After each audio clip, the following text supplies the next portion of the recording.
And speaking of which, finally, new rules. Someone needs to explain to me, when did the NYPD start suffering from PMS?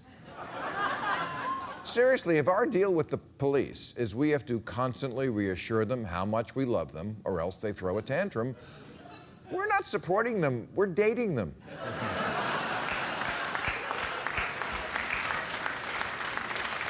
Because right now, honey, officer, I'm confused. Yes, you have a tough, dirty job, but you volunteered for it. It's like a proctologist coming home every night and saying, I can't believe I have to look at assholes all day.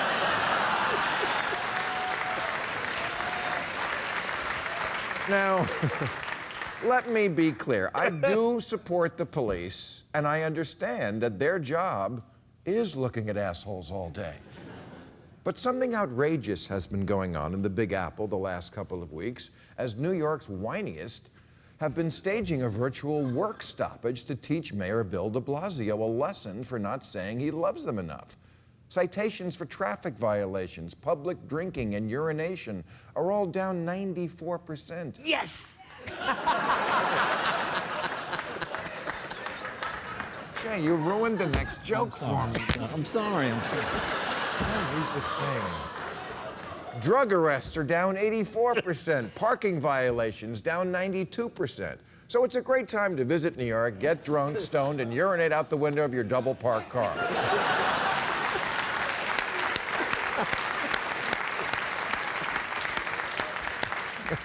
Also, Emma Stone is in Cabaret. It's delightful. Now, of course, the cops were already furious with the mayor for not endorsing their novel crime prevention tactic of choking random citizens to death. But purposefully not doing your job? Turning their back on him at funerals? I mean, what did de Blasio do? Get caught in a video with Ice Cube singing, "Fuck the police"? No. As the father of a black son, he just said a very true thing. He said there are many families in this city who ask every night, is my child safe? And not just from crime and violence, but from the very people they want to have faith in as their protectors. I know.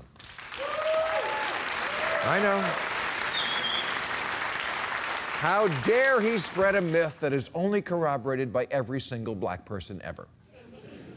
But you know, you can't stop doing your job just because you feel unloved. One New York detective said, cops have feelings too. Another complained, there are people out there who don't like us. Yes, because you choked them to death. Probably not you specifically, and I'm sure not most cops, but there is a problem, which is, when did the police become infallible? No matter what they do, they always say it was by the book. Put 6 slugs into an unarmed man from the seat of your car? By the book. Strangle a handcuffed guy to death? By the book. Kill a 12-year-old who had a toy gun? By the book. Maybe they need to get a new book.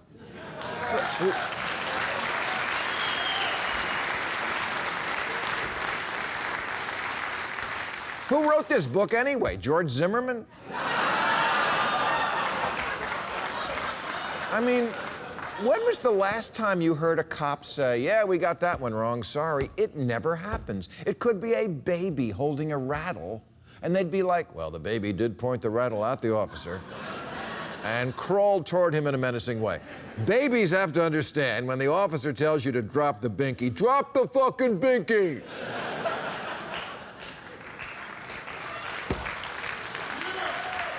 Which, you know what, is actually not such a big stretch. The president of the Cleveland Police Union said killing the 12-year-old with the toy gun was justified.